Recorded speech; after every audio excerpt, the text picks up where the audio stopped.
Oke, balik lagi bersama saya Indi Amrullah. Jangan lupa beri salam. Assalamualaikum warahmatullahi wabarakatuh. Saya menunjukkan pukul 3, jadi selamat sore para subscriber atau mungkin yang sedang mencari cara untuk mengotak-atik head unit Android Orca versi Eco-nya ya. Jadi mungkin di beberapa komen terhadap video yang sudah saya posting sebelumnya, ada beberapa pertanyaan, diantaranya bagaimana cara mengurangi ataupun menambah terang backlight dari head unit ini, karena dari cara yang seperti biasa di Android lakukan, yaitu via bagian depannya itu juga tidak terlalu berpengaruh infonya. Sebenarnya memang ada caranya tersendiri ya, berbeda dengan cara kita menggunakan settingan backlight ataupun keterangan dari cahaya. Sebenarnya di sini juga tidak optimal ya, hanya mungkin sebatas ini. Tapi nanti kita akan bahas bahwa ada metode untuk mengatur terkait bagaimana kita mengatur backlight dari head unit kalau dirasa kurang terang dari cahaya pengaturan backlight utamanya. Kemudian beberapa ada juga yang menanyakan terkait bagaimana sih cara kita mengurangi atau mulai lemot ya terkait head unitnya, karena mungkin kita tahu kan bahwa RAM-nya sendiri hanya 1 GB ya, beda dari keterangan di iklannya. Dulu juga saya dapat info bahwa ini 2 GB, tapi kenyataannya memori RAM-nya itu hanya sekitar 1 GB. Nah, mungkin bisa dilakukan dengan cara menyentuh memory clean ini, atau juga menggunakan SIM card ejector yang kita gunakan untuk melakukan SIM card ejector di HP Android ataupun iPhone. Ini tinggal masukkan di sini nih, di lubang reset. Ini reset manual, jadi kalau mulai agak lemot atau mungkin sempat ngehang, itu juga bisa metode manual dengan kita masukkan ke ini. Itu juga cukup efektif ya. Oke, mungkin nanti juga kita akan coba ulas lagi cara mengganti atau masuk ke dalam factory setting dari head unit ini ya. Kita masuk ke application, mungkin masuk ke car setting. Nah, di sini kita tahu bahwa pengaturannya itu ada di factory setting ya. Mungkin passwordnya tuh punya saya di 20 10. Nah, dari terakhir saya upload video ini ternyata udah ada perkembangan baru. Tidak hanya 2010 ya untuk versi Eco-nya ini, ternyata udah ada yang menambahkan 2010 6699.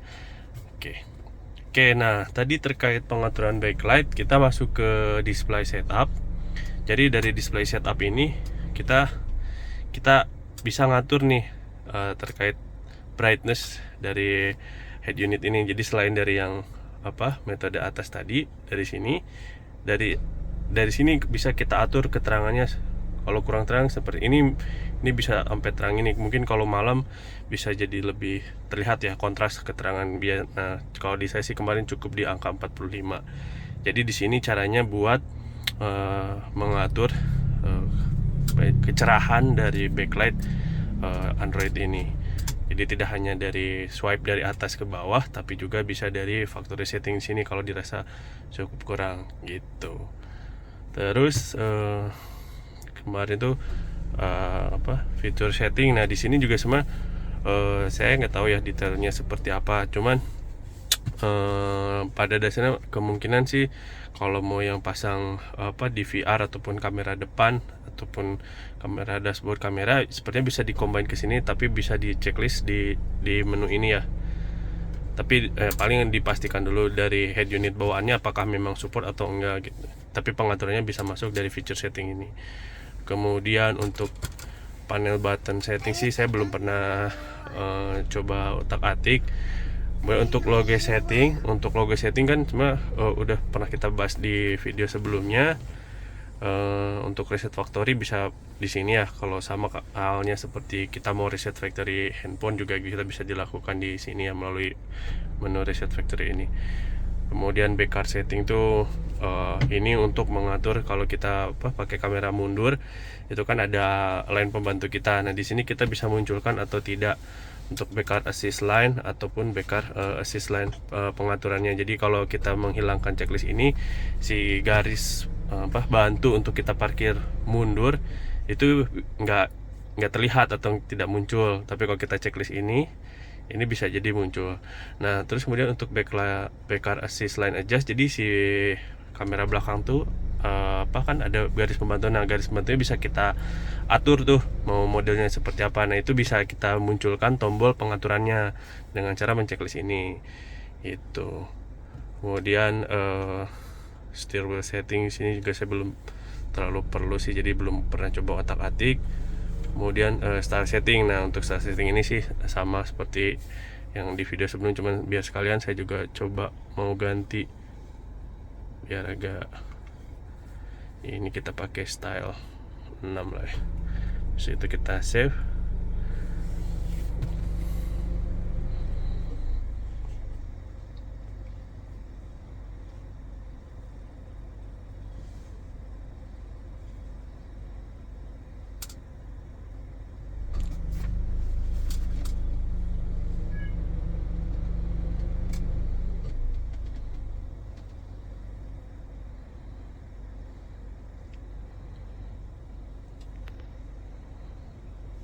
Cukup cepat sih untuk bootnya ya.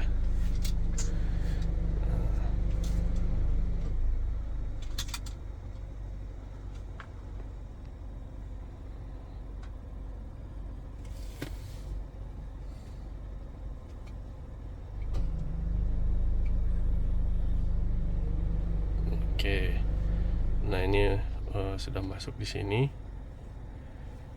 Kemudian karena tadi saya setting di factory settingnya untuk bot agar melakukan otomatis melakukan navigation, jadi pas langsung dinyalain tuh si mapnya langsung muncul gitu. Nah tapi kalau nggak bisa langsung keluar.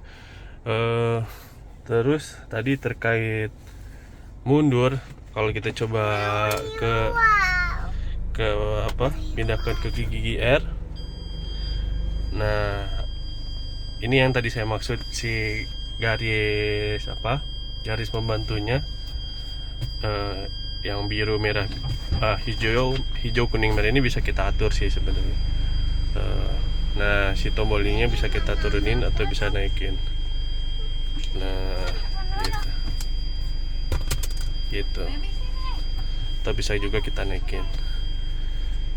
Nah karena tadi saya setting untuk DVR-nya, pada dasarnya berarti ada si device ini bisa digunakan untuk pemasangan kamera depan. Nah cuman karena memang saya tidak punya dashboard kamera yang untuk kamera depan, sehingga saya tidak bisa connect ke dalam kamera tersebut. Terus tadi ini cuma sebatas bantuan gambarnya aja sih. Ini ada menu kondisi mobil, cuman karena device ataupun alat sensornya juga tidak banyak, hanya sensor mundur aja atau sensor benda dekat aja, sehingga tidak ada banyak yang bisa kita improvisasi. Jadi tergantung dari sensor yang kita pasang di mobil kita sebenarnya gitu. Oke, apalagi ya,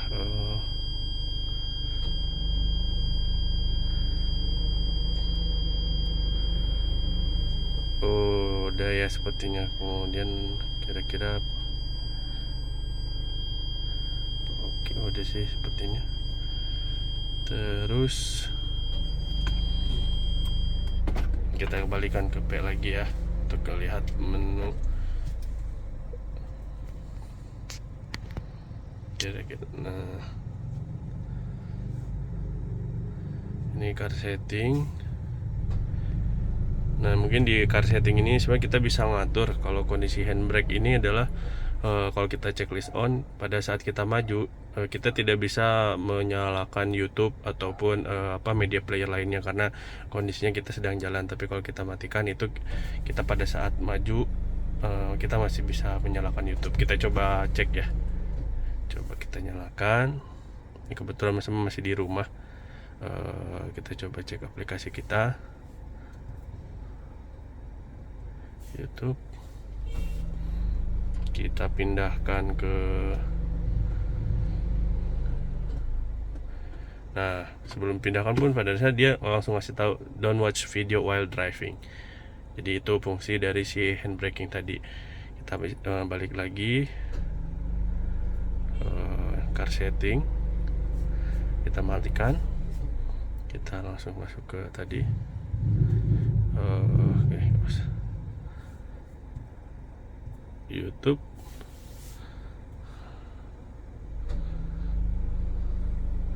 Nah, bisa kan?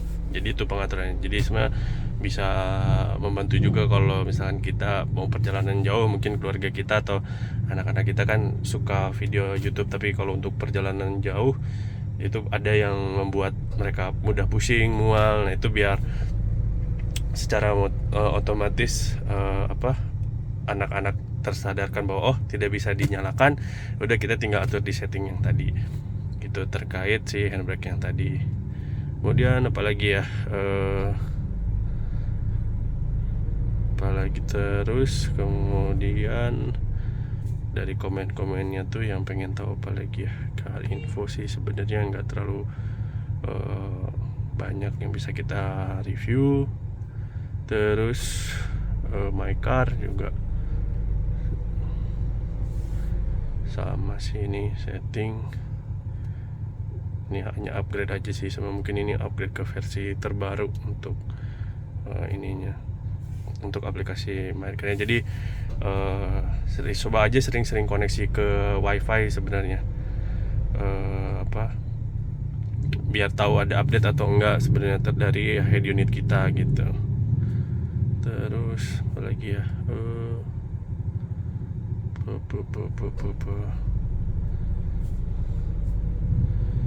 si connection tuh kalau mau kita koneksi ke HP, jadi biar kita bisa mirroring antara HP muncul di head unit kita gitu. Jadi yang ditampilkan di sini tuh adalah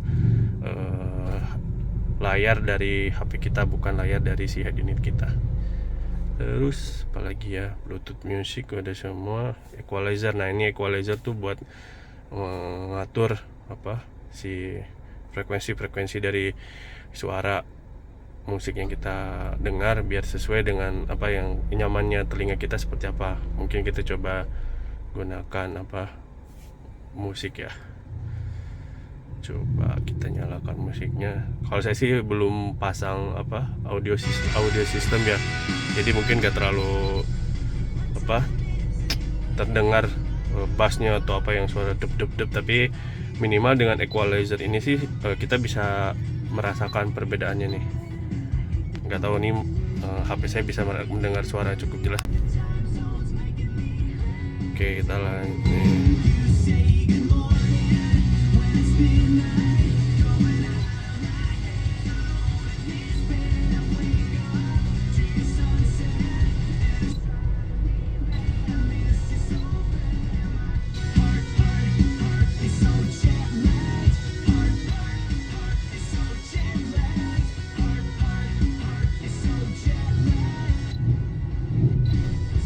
Nah, biasanya sih yang bagus pakai mode populer, rock atau enggak jazz, biasanya bagus. Gitu. Oke, kita coba keluar lagi. Apa yang bisa kita optimalkan? Ini kita kecilan suaranya. Oh iya, di sini juga karena istri saya juga suka nonton MasterChef ya pada saat itu, jadi saya coba install RCTI Plus, jadi pas sambil jalan juga masih bisa nonton MasterChef. Kemudian di Netflix juga kadang untuk perjalanan jauh juga kita coba gunakan Netflix gitu ya buat nonton sih. Apalagi pas lagi mudik kemarin kan sempat kena macet panjang, jadi saat kita berhenti kita konekkan ke WiFi sih, pakai WiFi handphone, atau mungkin kalau ada yang lebih aman lagi bisa pakai modem ya, modem portable, jadi tidak mengganggu performa handphone kita gitu. Kecuali kalau memang ada handphone yang memang kita bisa dedicatedkan buat WiFi portable kita. apa lagi ya, udah sih paling itu aja ya terkait apa review kedua untuk head unit Orca tipe Eco. Kebetulan punya saya sendiri sih belum belum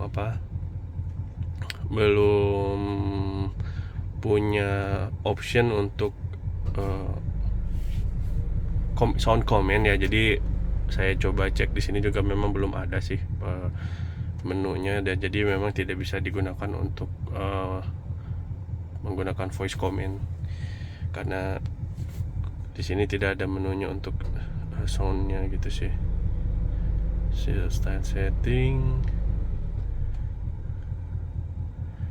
remote control setting. Nah, satu lagi mungkin untuk language setting, ini untuk bahasa. Memang sih keterbatasannya paling dipastikan dulu nih untuk bahasanya yang perlu mana aja sih. Nanti bisa dicek di sini di language setting ini mungkin bisa menggunakan bahasa Indonesia. Nah, saya juga ingat ada yang komen belum bisa menemukan bahasa Indonesia. Mungkin di language settingnya ini belum dimunculkan untuk mode bahasa Indonesianya gitu. Jadi kalau udah di setting ini baru cek nanti di bahasa di setting itu tadi. Terus apalagi ya, remote control setting, customize setting, voice analyze. Di sini sih voice analyze sudah saya cek ya, cuman nggak tahu karena memang dari awal itu tidak ada menu terkait voice analyze-nya di box-nya itu. Jadi setelah saya checklist si voice analyze-nya juga memang tetap tidak muncul gitu, karena memang secara modenya juga kemungkinan sih memang nggak ada gitu ya untuk tipe Eco ini ya. Balik lagi, Eco itu dari ekonomis, dan ini versi pertama. Mungkin untuk Eco yang baru sih bisa jadi sudah ada itunya ya, udah ada menunya. Customize setting, ada backlight, car door lock disturb lagi ya. Oke, udah sih ya, sepertinya kita coba setting aja sekalian kita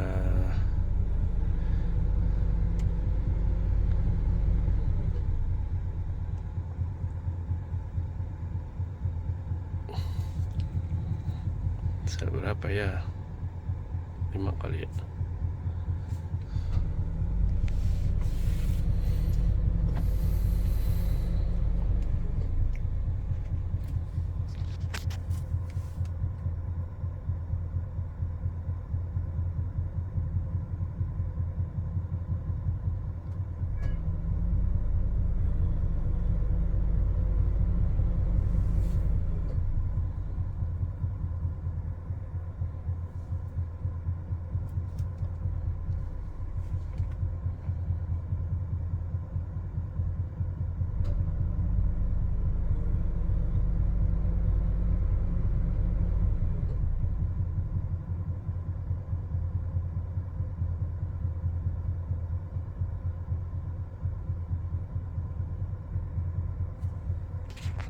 Oke, kita coba cek bahasanya tadi. Masuk ke setting,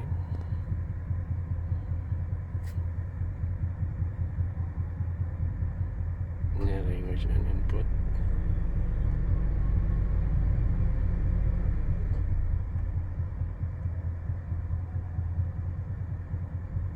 Nah, ini kan banyak nih.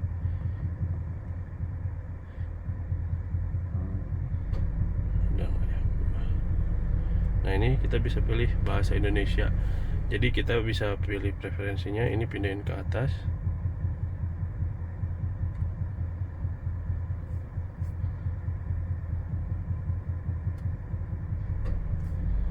Terus lagi ya. Nah, kalau misalkan mau bahasa Indonesia, ganti aja ini jadi yang pertama. Coba nanti. Nah, kan jadi langsung ganti ke bahasa Indonesia. Kita balikan lagi ke ini. Oke. Nah terus virtual keyboard, jadi mungkin ada beberapa yang ini bisa dicek juga, mungkin di virtual keyboard ini yang bermasalah gitu, nggak ada aplikasi Gboardnya ini nggak ada. Jadi kalau misalkan nggak muncul keyboardnya, coba diinstal dulu Gboard ini melalui Play Store ya gitu. Terus apalagi ya, date and time device. Ini about device, kita mau cek si statusnya network. Nah di sini sih, kalau di sini infonya tuh memorinya tuh 2 GB, cuman nggak tahu benar 2 GB atau enggak. Android versionnya Android 10.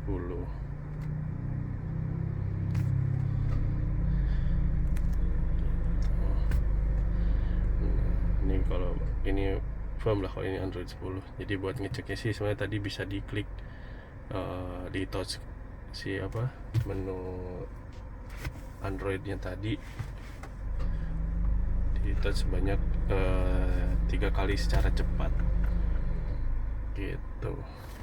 Oke, mungkin itu aja untuk review kedua atau review lanjutan untuk head unit Orca tipe Eco ini. Mohon maaf, mungkin dari 7 bulan terakhir saya baru bisa upload video kedua untuk merespon komen-komen yang sudah ada terkait tadi, mungkin cara pengaturan bahasa Indonesia, kemudian cara memunculkan keyboard, kemudian cara mengatur backlight ataupun cahaya biar makin terang, atau mungkin bisa terlalu terang juga bisa diatur di yang tadi. Dan mungkin kalau ada pertanyaan atau kendala lagi, atau mungkin ada yang mau ngasih masukan dari review saya juga, saya tunggu di komen ya. Oke, terima kasih semuanya. Assalamualaikum, bye bye.